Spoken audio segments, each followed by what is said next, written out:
The mining colony of Kepler, 442c, had been humanity's most distant outpost until the day the Zephyrian Empire found it. Now, 3 months into what the colonists had come to call the siege, Commander Elena Vasquez pressed her back against the cold metal wall of the underground bunker and listened to the rhythmic pounding of alien artillery above. Status report, she whispered into her comm unit, though she already knew the answer would be grim. Perimeter defenses at 12%, came the crackling response from Lieutenant Torres.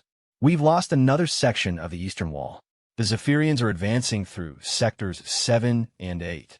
Elena closed her eyes briefly, calculating their dwindling options. The colony had been established 5 years ago to mine the rare minerals that made faster-than-light travel possible. 2,000 colonists had called this place home, working the deep shafts and living in the sprawling underground cities they'd carved from the planet's rocky surface. Now, fewer than 800 remain alive, and their numbers drop daily. The Zephyrians had arrived without warning, their massive dreadnoughts blotting out the twin suns as they descended from the void. Their demands had been simple: surrender the mining operation and submit to imperial rule or face complete annihilation. The colonists had chosen to fight, knowing that Earth was too far away to send help in time. The nearest human military installation was 18 months away at maximum burn. Above them, another explosion shook dust from the ceiling. Elena could hear the distinctive whine of Zephyrian hover tanks as they prowled the surface, hunting for entrance points to their underground refuge. The aliens had adapted their tactics over the past weeks, learning to exploit weaknesses in the human defenses with ruthless efficiency. "Commander," a young voice called from across the bunker. It was Private Matthews, barely 19, and one of the newest arrivals before the siege began. "The civilian shelters are reporting food supplies will last maybe another week." Elena nodded grimly. They had been rationing everything, even water, but their resources were finite. The Zephyrians had systematically destroyed every surface installation, cutting off their ability to grow food or access the water purification systems. The enemy was patient, content to starve them out rather than risk heavy casualties in direct assault. She made her way through the crowded bunker, stepping carefully around families huddled together in makeshift shelters. Children who should have been playing and learning were instead helping to maintain equipment and tend to the wounded. The sight of their hollow, frightened eyes reminded her daily of what they were fighting for. Dr. Sarah Chun, the colony's chief medical officer, looked up from a patient as Elena approached. "We're down to basic medical supplies," she said quietly. "No more painkillers, and I'm having to reuse bandages after sterilization. If this continues much longer." "I know," Elena replied, placing a reassuring hand on the doctor's shoulder. "We're exploring all options." But even as she said the words, Elena knew their options had dwindled to almost nothing. 3 times they had tried to break through the Zephyrian blockade to reach their hidden communications array. 3 times they had been driven back with heavy losses. Their last long-range transmission had been sent over 2 months ago, a desperate plea for rescue that they had no way of knowing had even reached Earth. In the depths of the bunker's command center, Elena studied the tactical displays that Lieutenant Torres had cobbled together from salvage equipment. The Zephyrian forces had grown stronger over the weeks, reinforced by additional ships that arrived with clockwork precision. Intelligence reports from their few remaining surface scouts indicated at least 6 heavy cruisers now in orbit, along with dozens of smaller vessels, and enough ground forces to overwhelm any defensive position. "They're not just here for the mines anymore," Torres observed, pointing to the deployment patterns on the screen. "This level of force commitment suggests they're making an example of us, warning other human colonies about the cost of resistance." Elena studied the data, her military training allowing her to read between the lines of troop movements and supply drops. Torres was right. The Zephyrians could have simply bombarded them from orbit and taken the mines afterward. Instead, they were conducting a prolonged siege, broadcasting the proceedings to other worlds under their influence. Every human death was a message to other colonies: submit quickly or suffer the same fate. The communication console crackled to life with an incoming transmission. Elena recognized the gravelly voice of Sergeant Murphy, one of their surface reconnaissance teams. "Command, this is Murphy. We've got movement in the northern quadrant. Looks like they're bringing up heavy excavation equipment. I think they found the main entrance to level 7. Elena's blood ran cold. Level 7 housed their primary life support systems and the last of their ammunition stockpiles. If the Zephyrians breached that section, it would be over within hours. All units, this is command, she transmitted on the general frequency. Prepare for Protocol 7. I repeat, prepare for Protocol 7. Around the bunker, the announcement sent a visible wave of tension through the survivors. Protocol 7 was their final contingency plan, a last-ditch effort to deny the Zephyrians any victory at all. Rather than let themselves be captured and used for propaganda, the remaining colonists would trigger a chain reaction in the mining tunnels that would collapse the entire underground complex. Elena had hoped it would never come to this, but faced with slow starvation or public execution, it seemed like the only choice that preserved their dignity and denied the enemy their prize. As she prepared to give the final order, a new sound penetrated the constant rumble of alien machinery above. It was high-pitched, almost musical, and completely unlike anything in the Zephyrian arsenal. Elena frowned, straining to identify the source. "Commander," Torres called out, his voice tight with excitement. "I'm picking up new energy signatures on the surface. Multiple contacts moving fast." The sound grew louder, resolving into a chorus of distinctive whines that made Elena's heart skip. She had heard recordings of those engines during her military training, but never thought she would experience them personally. "Those are atmospheric fighters," she breathed, hardly daring to believe it. "Human fighters." The bunker erupted in confused chatter as the sound of aerial combat began above them. The deep bass of Zephyrian weapons was now punctuated by the sharp crack of human plasma cannons and the whistle of guided missiles. Elena rushed to the communication station, desperately trying to establish contact with whoever had arrived. "Unknown human vessels. This is Commander Vasquez of the Kepler 442C mining colony. Please respond." For a moment, only static answered her. Then, a calm, professional voice crackled through the speakers, speaking with an accent she couldn't quite place. "Commander Vasquez, this is Colonel Sarah Mitchell of the Earth Defense Force 7th Expeditionary Fleet. We received your distress call. Sorry we're late to the party." Elena felt tears streaming down her face as cheers erupted throughout the bunker. Around her, colonists who had given up hope were embracing each other, their faces transformed by sudden, overwhelming relief. "Colonel Mitchell, we have approximately 800 survivors in underground facilities. The surface is completely controlled by Zephyrian forces." "Copy that, Commander. We've got eyes on their positions now. Looks like they've made themselves comfortable. We're going to change that situation rather quickly."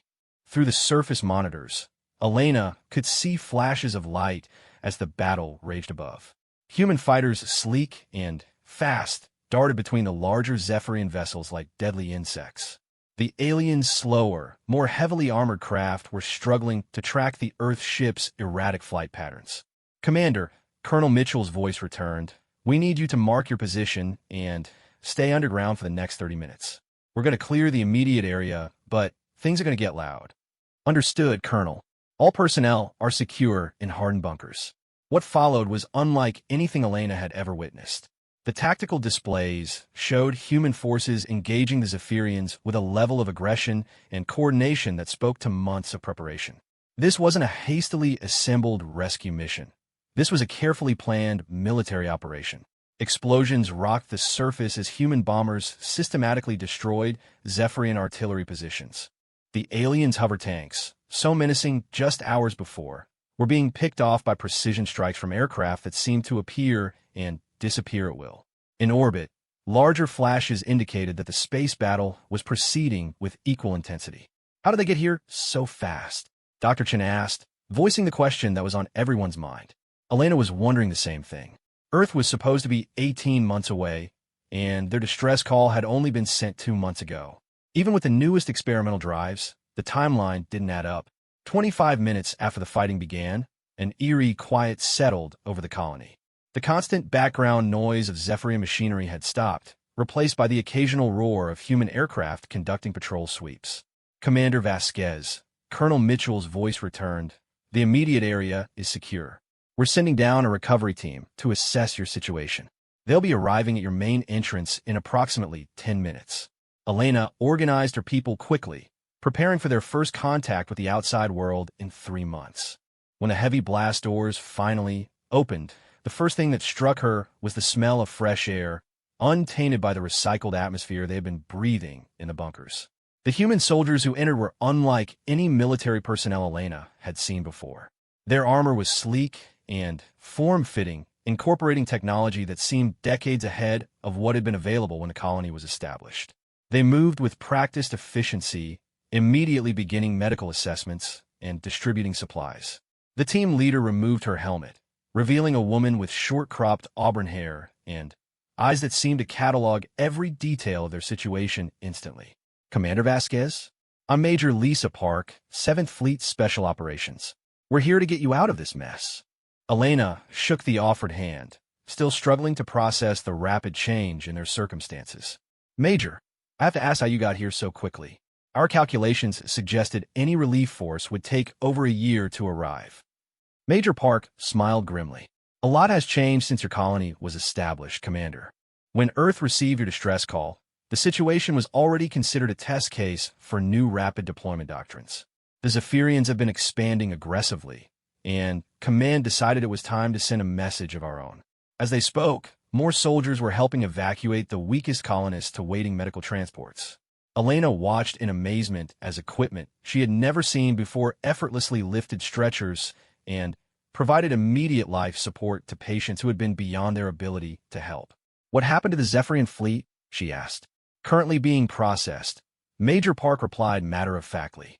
"3 of their heavy cruisers have surrendered, 2 were destroyed, and 1 is attempting to flee the system. Our pursuit vessels should intercept them before they reach the jump point." Elena stared at the Major in disbelief. 6 hours ago, the Zephyrian fleet had seemed invincible, an overwhelming force that had crushed every attempt at resistance. Now, they were either captured or running for their lives. As they reached the surface, Elena got her first look at the aftermath of the battle. What had once been an organized Zephyrian encampment was now a field of smoking wreckage. Human vehicles moved between the destroyed equipment, gathering intelligence and ensuring no threats remained. But it was the ships in the sky that truly took her breath away. Human vessels hung in formation above the colony, their hulls gleaming with an almost organic fluidity. These weren't the boxy, utilitarian designs she remembered from military documentaries. These ships looked like they had been grown rather than built, incorporating curves and surfaces that seemed to bend light around them. "The technology," she whispered, "has advanced considerably in recent years," Major Park completed. "Earth has been busy while her colonies established themselves. When the Zephyrian Empire started making territorial claims, we realized it was time to remind the galaxy that humanity doesn't abandon its own." Elena looked around at her people as they emerged from the tunnels, blinking in the natural sunlight they hadn't seen in months. Children ran to their parents, families reunited with loved ones who had been separated during the siege. Dr. Chin was already coordinating with the Earth medical teams, her eyes bright with possibilities as she examined their advanced equipment. As evacuation transports began lifting off, carrying the most seriously wounded to hospital ships in orbit, Elena realized that their rescue was about more than just saving a single colony. The message that Major Park had mentioned was being broadcast throughout this sector of the galaxy, carried by whatever Zephyrian vessels had been allowed to escape. Humanity had returned to the stars, not as the scattered, vulnerable colonists the galaxy had learned to dismiss, but as a unified force capable of projecting power across vast distances. The age of human expansion was no longer a matter of desperate survival on distant worlds. The war for humanity's place in the galaxy had begun, and Earth had just fired the opening shot. Admiral Jessica Kane stood on the bridge of the EDF Indomitable, watching through the massive viewports as the last of the Kepler 442C evacuees were transferred to the medical frigates. The operation had gone more smoothly than her tactical staff had predicted, but then, again, the Zephyrians had proven to be far less adaptable than their reputation suggested. "Admiral," her communications officer called out, "we're receiving a priority transmission from Fleet Command." "Put it through to my ready room," Kane replied, never taking her eyes off the rescue operation below. She had led the 7th Expeditionary Fleet across 18 light-years in record time, but she knew this was only the beginning of a much larger campaign. As she settled into her command chair, the holographic display materialized, showing the weathered face of Fleet Admiral Marcus Webb. Despite the distance, the transmission was crystal clear, another testament to the advances in quantum communication technology that had revolutionized Earth's military capabilities. Jessica, congratulations on a textbook operation, Webb began. Initial reports suggest 0 friendly casualties and complete tactical success. Thank you, sir. The colonists fought bravely, but they were facing impossible odds. Another week, and we would have been too late. Webb nodded grimly. Which brings us to the larger situation. The Zephyrian reaction to your intervention has been instructive. Their high command has issued what they call a correction notice to all human territories, demanding immediate compliance with imperial taxation and resource allocation protocols. Kane felt her jaw tighten. The Zephyrian Empire had been expanding aggressively for the past decade, using a combination of economic pressure and military intimidation to bring dozens of species under their control. Until recently, humanity had been considered too scattered and technologically inferior to warrant serious attention. What are our orders, Admiral? The Security Council has authorized Operation Prometheus, Webb replied. We're going to demonstrate to the galaxy that humanity is no longer a collection of vulnerable colonies waiting to be harvested. Your fleet will be the tip of the spear. Kane studied the tactical data that began flowing across her displays. Operation Prometheus was ambitious in scope, targeting 3 separate Zephyrian administrative centers simultaneously. The goal was not just military victory, but a complete psychological restructuring of how the galaxy viewed human capabilities. Admiral, the technological demonstrations alone should be sufficient to shift the balance of power in this sector, Kane observed. The Zephyrians still use fusion drives and kinetic weapons. They have no defense against our phase shift technology. Exactly, Webb confirmed. But remember, Jessica, this isn't just about defeating the Zephyrians. Every species in the galaxy is watching to see if humanity can back up its claims to territorial sovereignty. Success here opens the door to diplomatic contact with a consortium of free worlds. Failure means every human colony becomes a target. After the transmission ended, Kane called a meeting of her senior staff.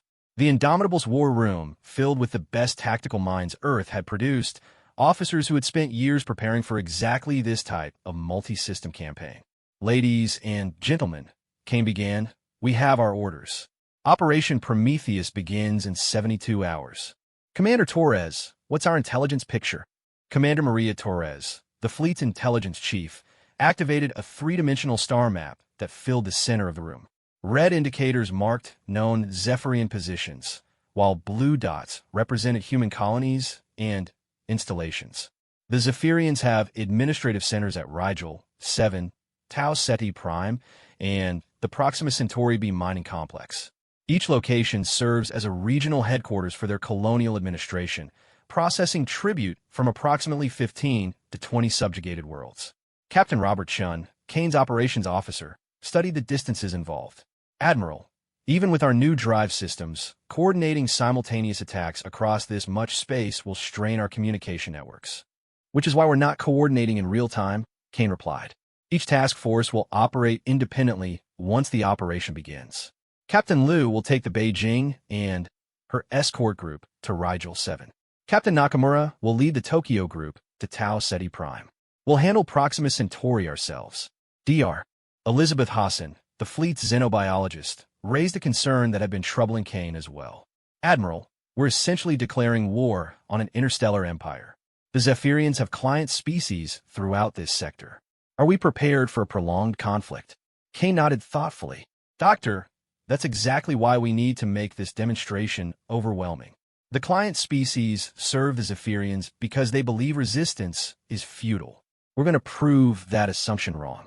Over the next 48 hours, the 7th Expeditionary Fleet reorganized itself into 3 independent task forces. Each group contained a perfect balance of firepower and tactical flexibility. Heavy cruisers for ship-to-ship combat, destroyers for escort duties, carriers for fighter support, and specialized vessels for planetary operations.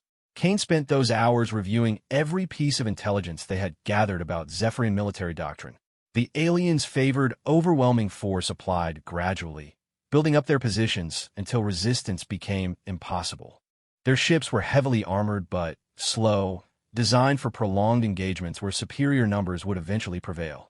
Human tactics, by contrast, emphasized speed and unpredictability. Earth's new phase shift drives allowed ships to appear anywhere within a star system virtually instantaneously, while their advanced targeting systems could engage multiple targets simultaneously. The technological gap had grown so wide that Kane worried about overconfidence among her crews. "Remember," she addressed the task force commanders during their final briefing, "these operations are as much about information warfare as military victory. Every action will be recorded and transmitted throughout the galaxy. We're not just fighting for these 3 systems, we're fighting for humanity's reputation among the stars." The journey to Proxima Centauri took 18 hours, with the fleet dropping out of phase shift at the edge of the system to conduct final reconnaissance. What they found confirmed their worst fears about Zephyrian expansion policies. The mining complex on Proxima Centauri B had once been a thriving independent operation run by a consortium of different species. Now, massive Zephyrian industrial platforms surrounded the planet, stripping away its valuable resources while the original inhabitants were relocated to efficiency housing that looked suspiciously like concentration camps. Admiral Lieutenant Commander Sarah Park reported from the sensor station, "I'm reading approximately 40,000 non-Zephyrian life signs on the surface, but they're confined to a very small area of the planet. The rest appears to be devoted to strip mining." Kane felt a cold fury building as she studied the tactical display. This wasn't just military conquest. It was the systematic destruction of an entire civilization, carried out with bureaucratic efficiency. "Signal the fleet," she ordered. "Begin Operation Prometheus. All units, weapons free." The battle for Proxima Centauri B lasted exactly 14 minutes. The Zephyrian defenders, expecting weeks of advance warning before any attack could arrive, were caught completely off guard by the human fleet's sudden appearance in their midst. Their heavy cruisers, still docked at the industrial platforms for routine maintenance, never had a chance to deploy their weapons. Human fighters swept through the orbital installations like predators, their phase shift capabilities allowing them to appear inside the aliens' defensive perimeters without warning. The Zephyrian point defense systems, designed to track conventional approaches, simply couldn't adapt to targets that materialized from nowhere. When the shooting stopped, every Zephyrian military vessel in the system had been either destroyed or captured. The industrial platforms, stripped of their defensive capabilities, surrendered without further resistance. But Kane's real attention was focused on the surface operations. Marine assault shuttles, protected by fighter escorts, descended toward the efficiency housing complexes where the displaced populations had been confined. Intelligence reports had warned that the Zephyrians might execute prisoners rather than allow them to be liberated. "Admiral, this is Colonel Martinez on the surface," came the report she had been waiting for. "The camps have been secured. The Zephyrians abandoned their positions without destroying the facilities. We're finding survivors from at least 6 different species, including humans." Kane allowed herself a moment of relief before returning to the tactical situation. The easy victory at Proxima Centauri was just the beginning. Soon, word of the attack would spread throughout the sector, and the Zephyrian High Command would be forced to respond. "Communications," she called, "patch me through to the planetary broadcast network. All channels, all languages." Kane took a deep breath as she prepared to deliver the message that would change the balance of power throughout this region of the galaxy. "Citizens of Proxima Centauri B, this is Admiral Jessica Kane of the Earth Defense Force. As of this moment, your world has been liberated from Zephyrian occupation. All civilians who wish to remain are welcome to do so under Earth protection. Those who wish to return to their home worlds will be provided with transportation and supplies." She paused, knowing that her next words would be recorded and transmitted to every corner of the sector. "To all worlds currently under Zephyrian control, Earth has not forgotten its commitment to freedom and self-determination. No species should be forced to surrender their sovereignty to imperial ambition. Humanity stands ready to assist any world that chooses to reclaim its independence." The response was immediate and overwhelming. Within hours, the fleet's communication arrays were flooded with messages from dozens of worlds throughout the sector. Some were requests for assistance, others were offers of alliance, and a few were warnings about Zephyrian retaliation fleets already being assembled. Kane studied the flood of intelligence with growing excitement. The galaxy was far more complex than Earth's diplomats had realized. The Zephyrian Empire, which had seemed monolithically powerful from a distance, was actually held together by a combination of fear and economic dependency. Remove those factors, and the entire structure became vulnerable. Admiral, Commander Torres reported, we're receiving confirmation that the other task forces have completed their objectives. Captain Liu reports total success at Rigel 7, and Captain Nakamura's group has secured Tau Ceti Prime with minimal casualties. Kane nodded, but her attention was already moving to the next phase of the operation. 3 victories, no matter how complete, wouldn't be enough to fundamentally alter the strategic balance. The Zephyrians would undoubtedly respond with overwhelming force, attempting to crush the human intervention before it could spread further. Signal the fleet, she ordered. Prepare for Phase 2 operations. We're not going home until this sector is stable. Dr. Hassan approached the command station with a datapad full of preliminary reports from the liberated worlds. Admiral, the intelligence we're gathering suggests that several major species have been waiting for exactly this type of demonstration. The Altarians, the Kepler Confederacy, even some of the core worlds near Zephyrian space are expressing interest in formal alliances. Kane studied the data with growing optimism. Earth's gamble was paying off, but success would bring new challenges. Managing an alliance of diverse species while maintaining military pressure on the Zephyrian Empire would require diplomatic skills that humanity was still developing. Schedule a conference call with Fleet Command, she ordered. I think it's time to request additional resources. As the Indomitable prepared for its next mission, Kane looked out at the liberated world below. Proxima Centauri B was already beginning to show signs of recovery, as former prisoners worked alongside human engineers to repair the damage caused by years of exploitation. This was what humanity could offer the galaxy. Not just military protection, but a genuine commitment to the principle that every species deserved the right to determine its own destiny. The war with the Zephyrians was far from over, but for the first time since the crisis began, Kane felt confident about the outcome. Humanity had taken its place among the stars, and the galaxy would never be the same. The Zephyrian High Command's response came 3 weeks after the coordinated human attacks, delivered through diplomatic channels with the cold precision their species was known for. Supreme Commander Vextar himself appeared on the quantum communication arrays of every human colony, his scaled features betraying no emotion as he delivered what amounted to an ultimatum. The human species has violated numerous treaties and galactic conventions through unprovoked attacks on legitimate Zephyrian administrative centers, the alien commander stated, his translator rendering his words in perfect standard English. These actions will not be tolerated. Earth has exactly 1 standard galactic cycle to withdraw all military forces from Zephyrian space and provide adequate compensation for damages or face total war. Admiral Kane watched the transmission from the bridge of the Indomitable, now serving as flagship for what had grown into the largest human military operation in history. Around her, the tactical staff analyzed every word, every gesture, looking for clues about Zephyrian intentions and capabilities. Thoughts? Kane asked her senior officers once the transmission ended. Commander Torres was the first to speak. It's a stalling tactic, Admiral. Our intelligence indicates they're massing at least 12 battle fleets in the Zephyr Prime system. They're buying time to coordinate a response. Captain Chin nodded in agreement. The technological demonstrations we provided have clearly impressed them. Notice he didn't demand immediate withdrawal. 3 weeks suggests they're reconsidering their tactical assumptions. Dr. Hassan, who had been studying Zephyrian cultural patterns, offered a different perspective. Admiral, I think we may be misreading their psychology. The delay could indicate internal political struggle.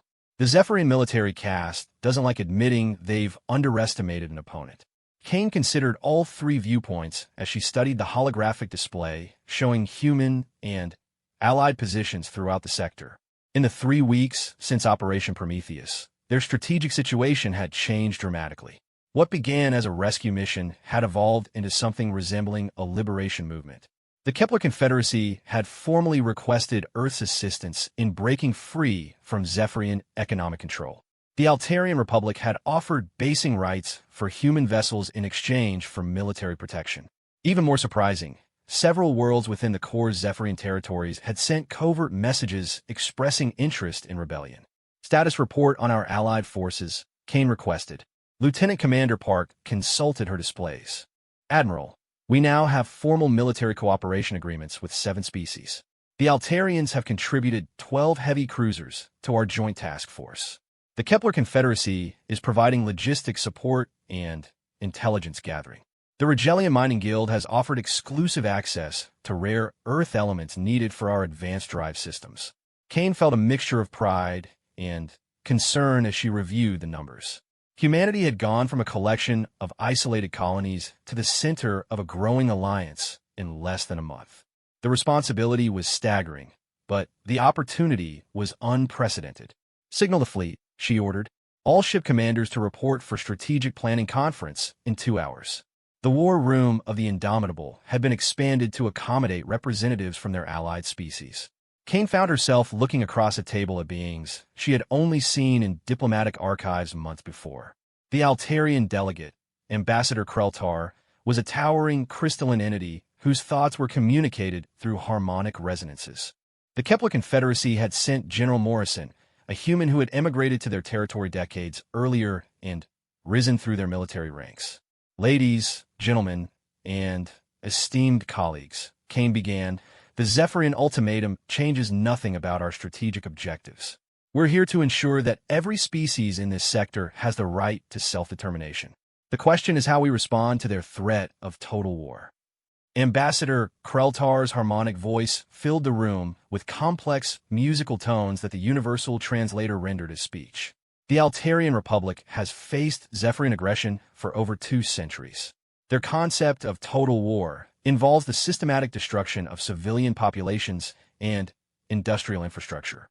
They do not distinguish between military and civilian targets. General Morrison leaned forward, his weathered face grim.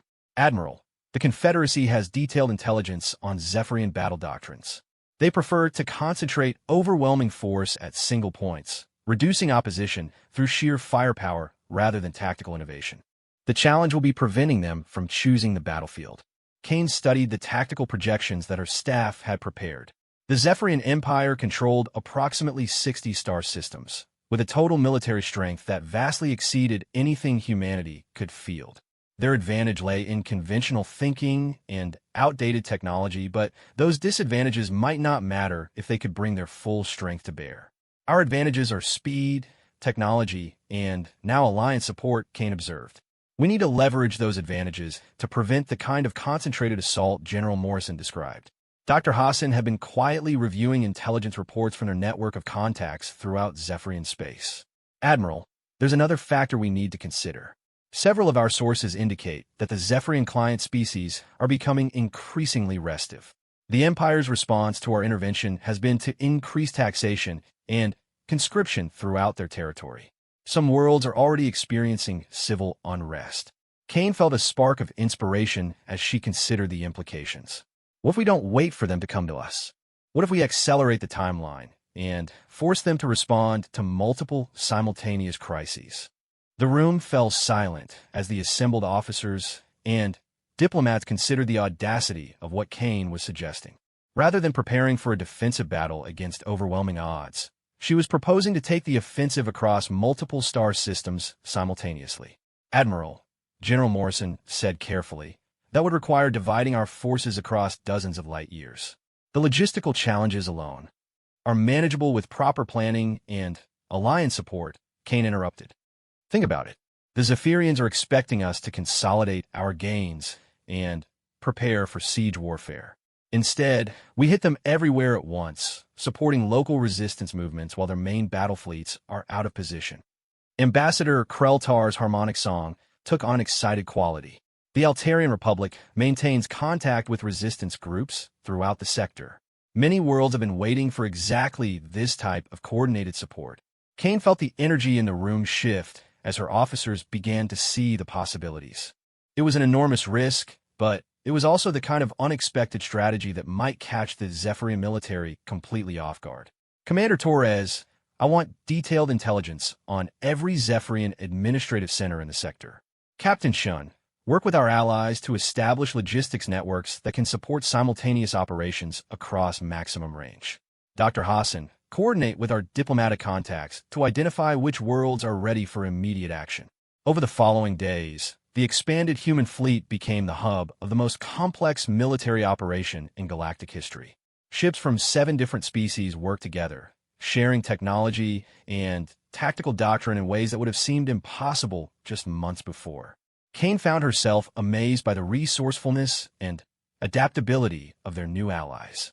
The Altarians contributed stealth technology that made human ships nearly invisible to conventional sensors.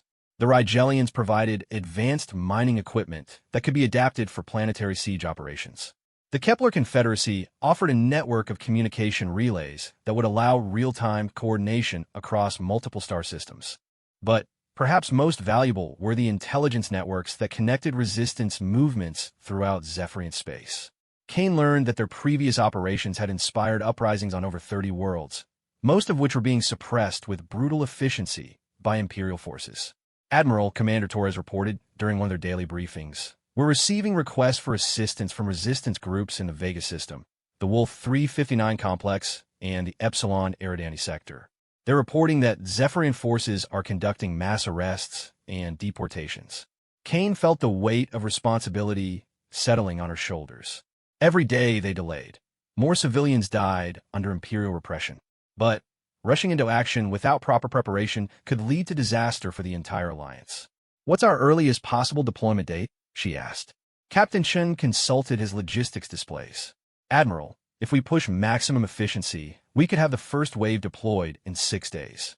Full operational capability across all targets would require 10 days minimum." Kane made her decision. "Signal all task force commanders. Operation Cascade begins in 72 hours. First wave targets are Vega, Wolf 359, and Epsilon Eridani. Second wave will hit the administrative centers at Sirius, Pollux, and Arcturus. Third wave takes the manufacturing complexes at Betelgeuse and Capella." The scale of what they were attempting was staggering. 8 simultaneous operations across a sphere of space over 50 light-years in diameter, coordinated by a joint fleet that had never worked together before. Kane knew that military historians would either study Operation Cascade as a masterpiece of coalition warfare or a textbook example of overambitious planning. As the task forces prepared for deployment, Kane received an unexpected visitor.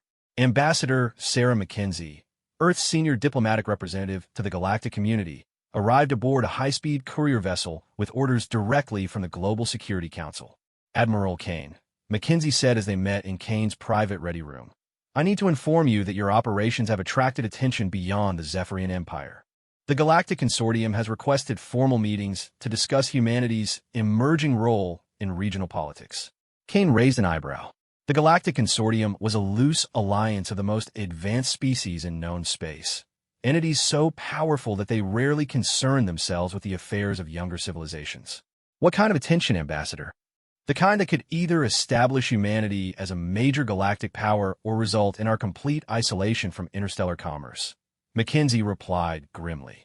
"The Consortium has been watching our conflict with the Zephyrians very carefully. Some members are impressed by our technological advancement and tactical innovation. Others are concerned about the rapid pace of our expansion and our willingness to use military force to resolve disputes." Kane studied the diplomatic briefing materials that Mackenzie provided. The politics of galactic civilization were far more complex than she had realized. The Zephyrian Empire, which seemed so monolithically powerful from humanity's perspective, was actually considered a regional nuisance by the truly advanced civilizations. "What do they want from us?" Kane asked. "Proof that humanity can be a stabilizing force rather than another aggressive empire," Mackenzie replied. "The Consortium has seen dozens of species rise to interstellar prominence only to become threats to galactic peace. They're willing to support our current operations, but future relationships will depend on how we handle victory." Kane felt the complexity of their situation settling around her like a heavy cloak.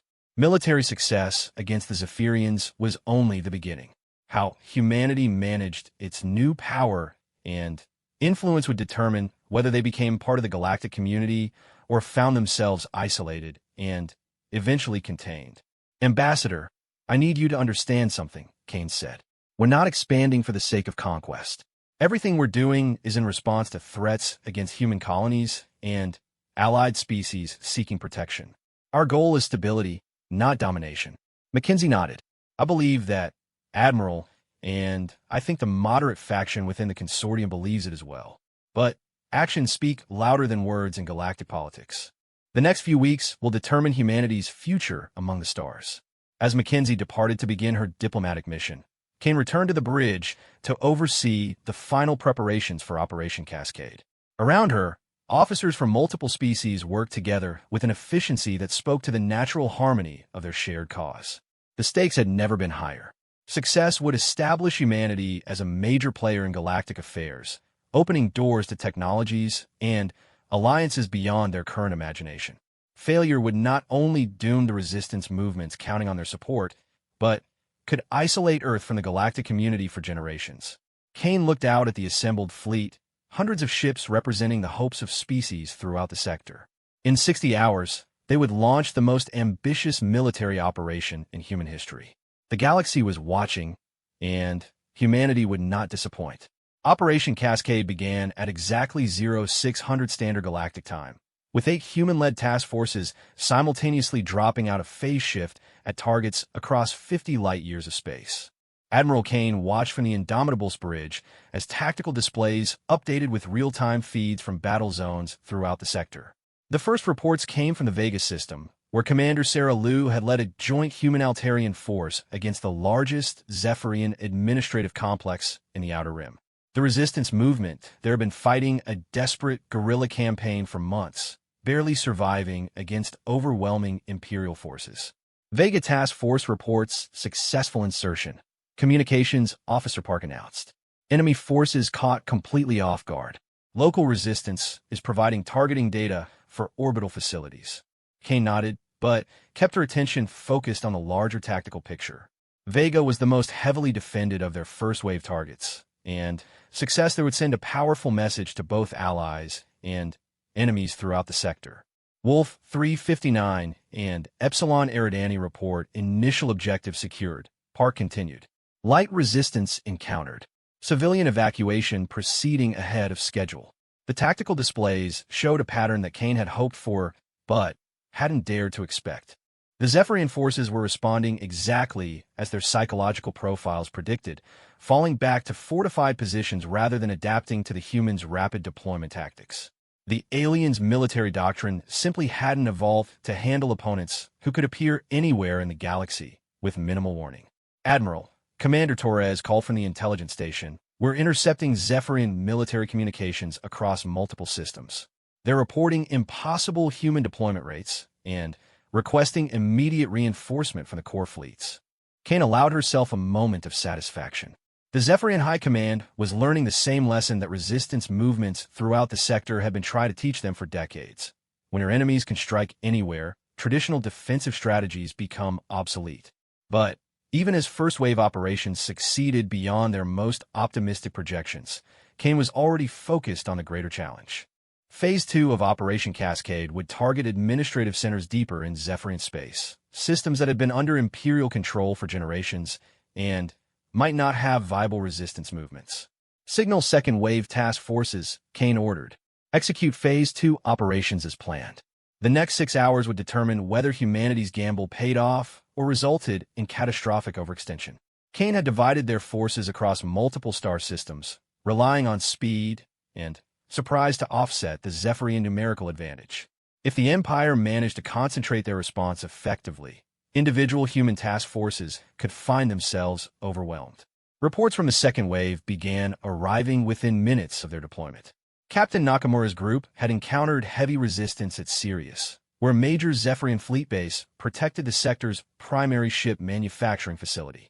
The Pollux operation, led by the recently promoted Commander Martinez, had discovered that the Imperial forces there had been reinforced just days before the attack. Sirius reports they're engaging a full Zephyrian battle squadron.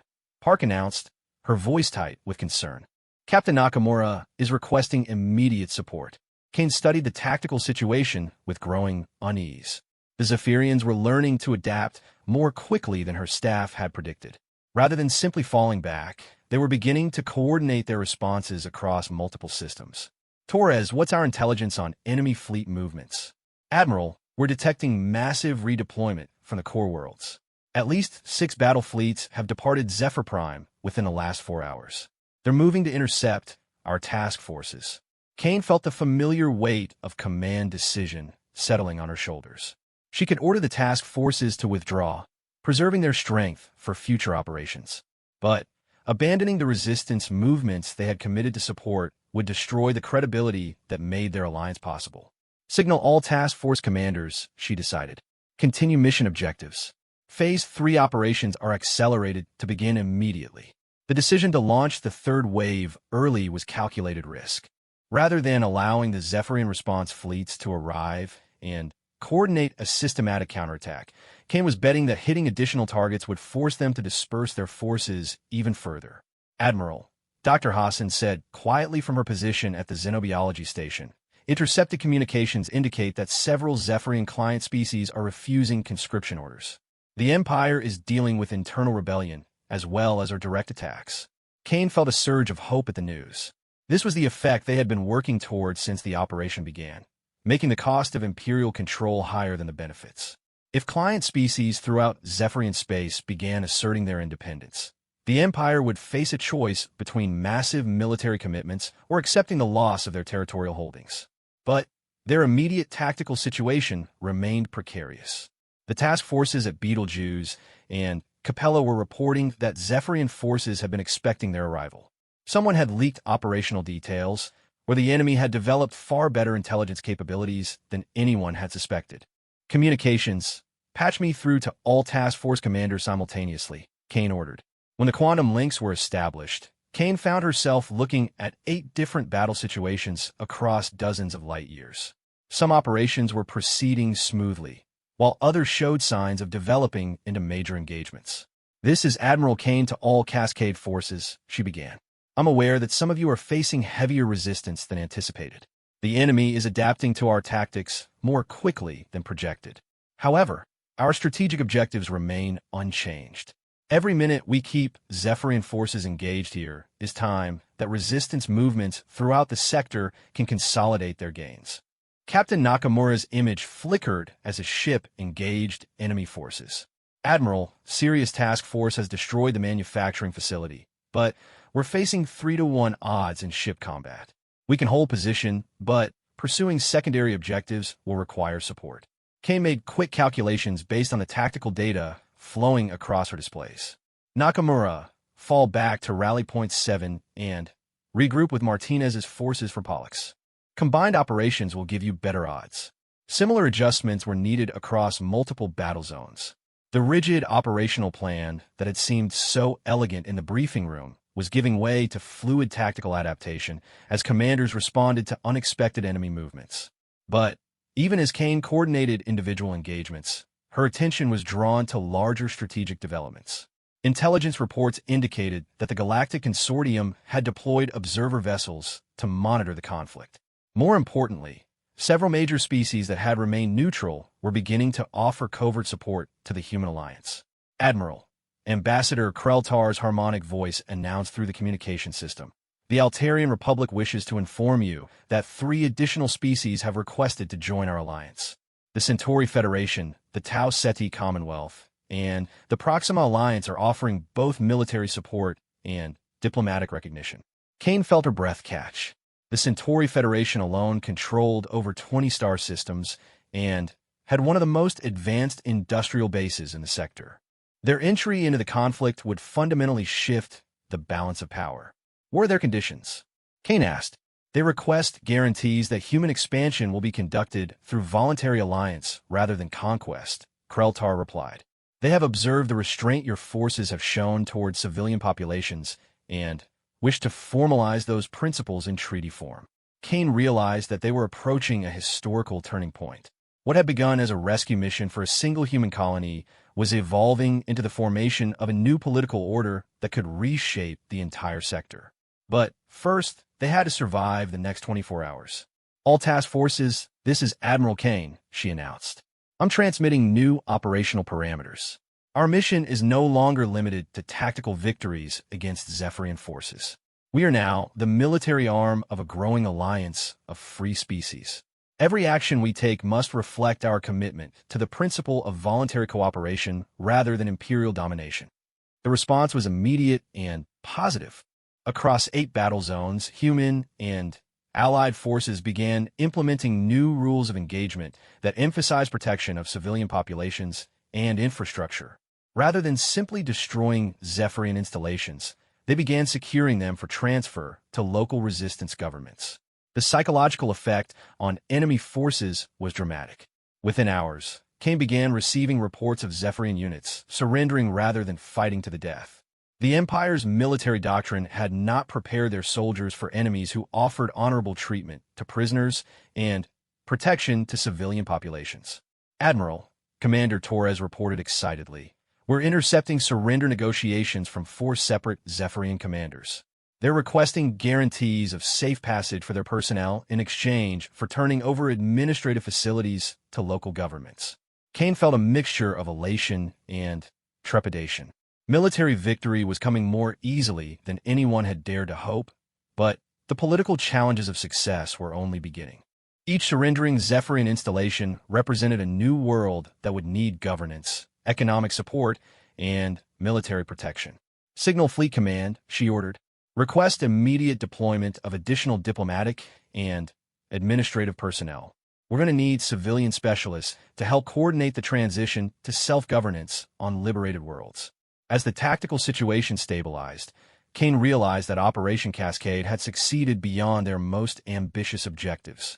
Rather than simply demonstrating human military capabilities, they had catalyzed a sector-wide independence movement that was rapidly growing beyond their ability to direct or control. The Zephyrian Empire, which had seemed so formidable just weeks before, was beginning to collapse under the weight of internal rebellion and external pressure. But Kane understood that their greatest challenges lay ahead. Managing victory would prove far more complex than achieving it. The quantum communication system activated with an urgent priority signal from Earth. Fleet Admiral Webb's image materialized with an expression that Kane had never seen before. "Jessica, the Global Security Council has just received a formal communication from the Galactic Consortium. They're requesting immediate negotiations regarding humanity's role in sector governance. Apparently, your operations have convinced them that we're ready for full membership in the galactic community." Kane stared at the Admiral in stunned silence. Full membership in the Galactic Consortium would give humanity access to technologies and trade relationships that could advance their civilization by centuries. It would also make them responsible for maintaining peace and stability across hundreds of star systems. "Admiral," she said finally, "I think we may have started something much larger than a military operation." Webb's expression was grim but proud. "Jessica, you and your people have given humanity a chance to take its place among the great civilizations of the galaxy. Now we have to prove we're worthy of that opportunity." As the transmission ended, Kane looked out at the tactical displays showing successful operations across dozens of star systems. Human forces, working alongside their new allies, were demonstrating capabilities that had seemed impossible just months before. But the most important battle was yet to come. The challenge of building a just and sustainable peace from the chaos of victory. 6 months after Operation Cascade, Admiral Kane stood in the great Assembly Hall of Starbase Harmony, humanity's first permanent diplomatic facility in deep space. Representatives from 47 species filled the chamber, their diverse forms creating a visual symphony of the galaxy's incredible biological diversity. Today marked the formal establishment of the Free World Alliance, a new political entity that would fundamentally reshape the balance of power throughout this sector of the galaxy. Kane wore the dress uniform of the newly formed Alliance Defense Force, her admiral's insignia now representing not just human military authority, but the collective security interests of nearly 200 star systems. The transformation had been as swift as it was unprecedented, driven by the complete collapse of the Zephyrian Empire and the urgent need for political stability in its wake.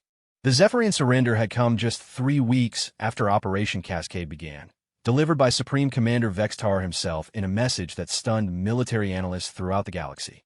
Rather than attempting to reconquer lost territories, the Zephyrian High Command had formally dissolved the Empire and requested mediation from the Galactic Consortium. The costs of maintaining Imperial control exceed the benefits, Vextar had stated in his final transmission. The human-led alliance has demonstrated that subjugation of unwilling populations is no longer sustainable in the current technological environment. The Zephyrian people will seek peace through voluntary association rather than forced domination. Kane had been skeptical of the sudden surrender until intelligence reports confirmed that the Empire was facing complete internal collapse. Over 30 core worlds had declared independence, while the remaining Zephyrian territories were fragmenting into smaller political entities based on traditional clan structures. The iron grip of imperial control had simply evaporated in the face of sustained resistance and external pressure. But military victory had only been the beginning of humanity's challenges. The sudden power vacuum left behind by Zephyrian withdrawal created immediate crises on dozens of worlds. Mining operations shut down, trade networks collapsed, and some planets faced food shortages when imperial supply lines were severed. Kane had found herself commanding not just military forces, but humanitarian relief operations across multiple star systems. Human ships worked alongside Allied vessels to deliver emergency supplies, restore communications networks, and help newly independent governments establish basic administrative functions. The Galactic Consortium had watched these efforts with growing interest, eventually assigning senior observers to monitor what they termed the human approach to post-conflict stabilization. Kane learned that most species, upon achieving military victory, simply imposed their own administrative systems on conquered territories. Humanity's commitment to supporting local self-governance was apparently unique in galactic history. Admiral Kane, a harmonic voice called, interrupting her thoughts. Ambassador Kreltar approached, his crystalline form reflecting the chamber's lights in complex patterns. The consortium delegation wishes to speak with you before the ceremony begins.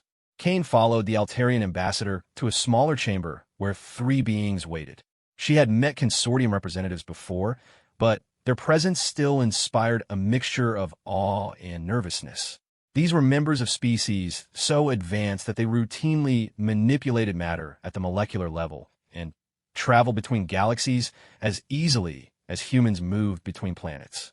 The lead delegate was a being that appeared to be composed of shifting geometric patterns, its communication creating direct neural interfaces rather than using sound or electromagnetic radiation. Admiral Kane, the entity communicated, "I am Designate 7 of the Threshold Collective. The consortium has completed its evaluation of human expansion policies and alliance management. We are prepared to offer full membership status to your species." Kane felt her heart racing, but maintained her diplomatic composure. Designate 7, humanity, is honored by the consortium's consideration. What would membership entail? Access to advanced technologies currently beyond your civilization's development level. Another delegate replied, this one resembling a cloud of ionized particles held in humanoid shape. Participation in galactic governance protocols. Most importantly, formal recognition of your alliance as a legitimate political entity with full sovereignty rights. The third delegate, who appeared to be a walking equation that somehow maintained coherent form, added its own perspective. The consortium has observed 47 species achieve interstellar prominence over the past million standard years. Most attempt expansion through conquest and resource extraction. Only 3 previous species demonstrated the administrative complexity required to manage voluntary alliances across multiple star systems. None did so while maintaining democratic principles within their own government structure. Kane realized that humanity was being evaluated not just on their military capabilities, but on their political philosophy. The consortium apparently saw something unique in Earth's approach to interstellar relations. There are, however, conditions. Designate 7 continued. Membership requires acceptance of responsibility for maintaining peace and stability throughout this sector.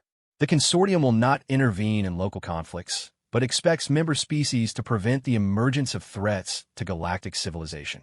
Kane understood the implications immediately. Consortium membership would give humanity access to technologies that could advance their civilization by millennia, but it would also make them responsible for managing conflicts across hundreds of star systems inhabited by dozens of different species.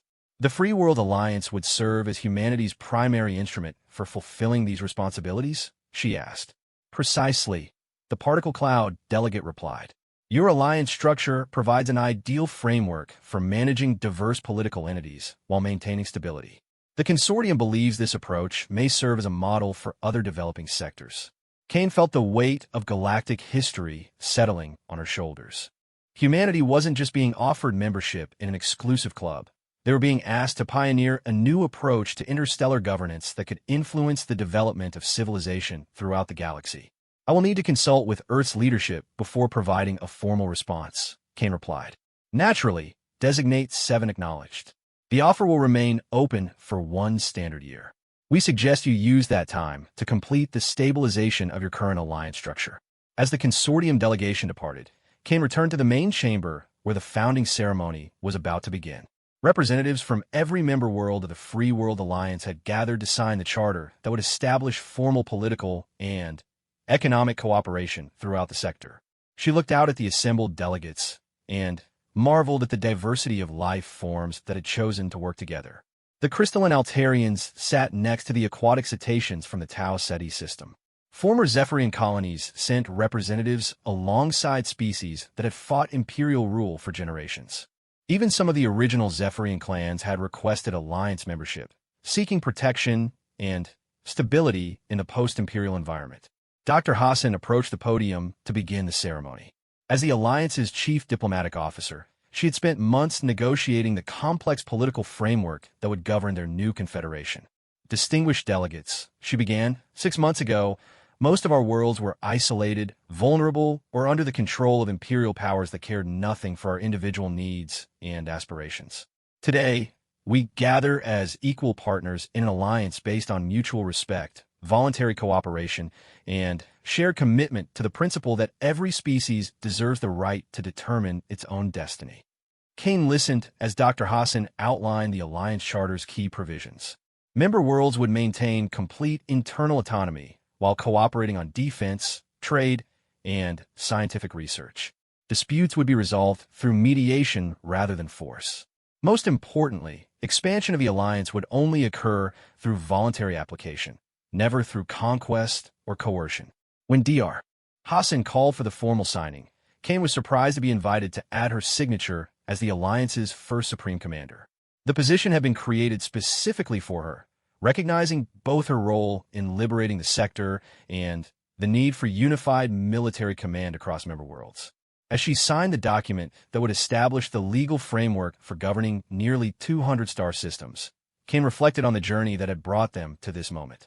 It had begun with a desperate rescue mission to save a single human colony and had evolved into the creation of a new model for interstellar civilization. But she knew that their greatest challenges still lay ahead.